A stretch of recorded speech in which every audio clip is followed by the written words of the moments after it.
ikut diteruskan, tidak ada jaminan uang kembali utuh. Lah itu masalahnya. 8 tahun. Pantesan dapatnya gede, tapi kalau udah 8 tahun bukannya udah gak kena penalti. Kecuali kalau pemegang saham mati baru dapat 20 juta. Oh, disebut saham toh sekarang.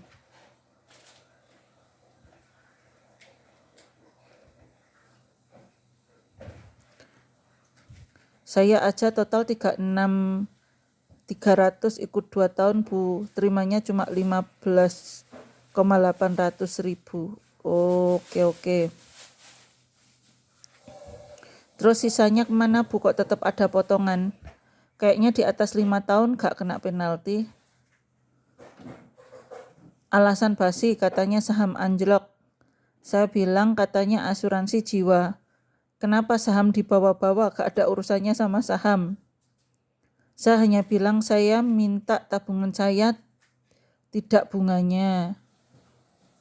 Awalnya bilangnya tabungan hari tua, nah sama.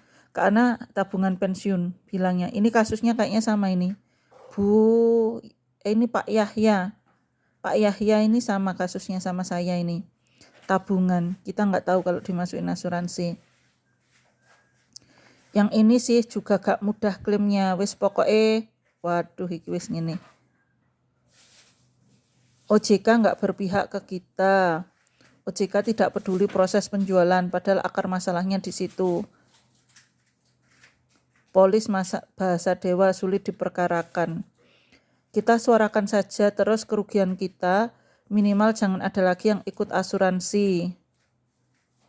Prapolis yang jadi pokok masalah kawan, bukan polis.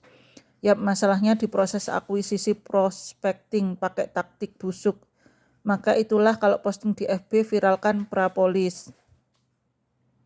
Kita lihat. Ini banyak ternyata nama yang belum anasif. Ini chat baru teman-teman Nana belum mengikuti. Mau tanya apakah ini dana kembali dari AIA angsuran 350.000 per bulan mulai ngangsur Januari 2020.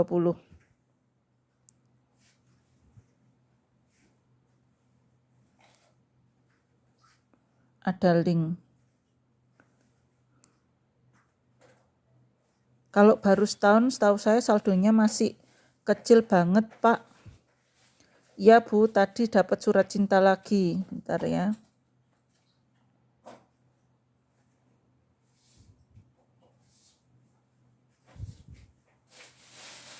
Ini loh ya bahasanya. Terima kasih atas kepercayaan Anda telah memilih. Padahal kita mah nggak milih ya teman-teman ya. Kita tuh kayak dijebak gitu kan. Kita taunya BCA, sama BCA-nya dialihkan ke AIA, itu penjebakan itu namanya.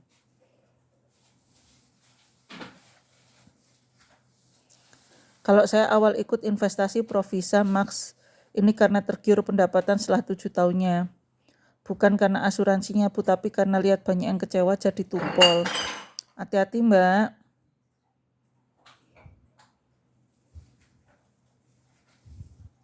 Agen asuransi pialang, reasuransi, dan perusahaan pra-asuransi wajib menerapkan segenap keahlian, perhatian, dan kecermatan dalam melayani atau bertransaksi dengan pemegang polis, tertanggung, atau peserta.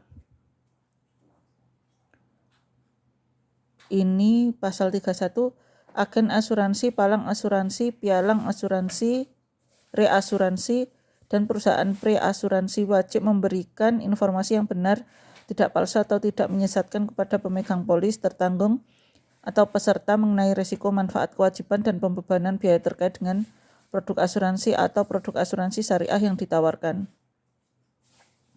Undang-Undang Nomor 40 Tahun 2014 tentang asuransi, pasal 31 ayat 2 ini sangat jelas harus kombinasi dengan Undang-Undang Perlindungan Konsumen. Saya tafsirkan ayat 2 ini, perusahaan asuransi gak bisa lepas tangan terhadap cara agen salesnya berjualan. Nggih sayang. Nggih.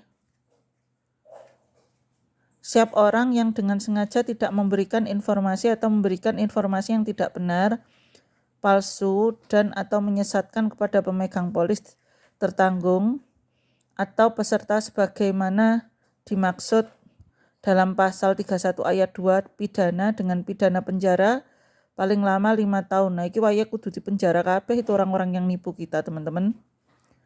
Siapa orang yang menggelapkan kremi, lah iki jelas-jelas mereka ini salah ini.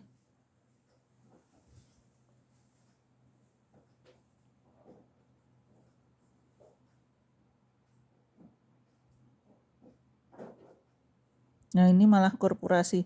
Ini tak bikin video terpisah ya, teman-teman.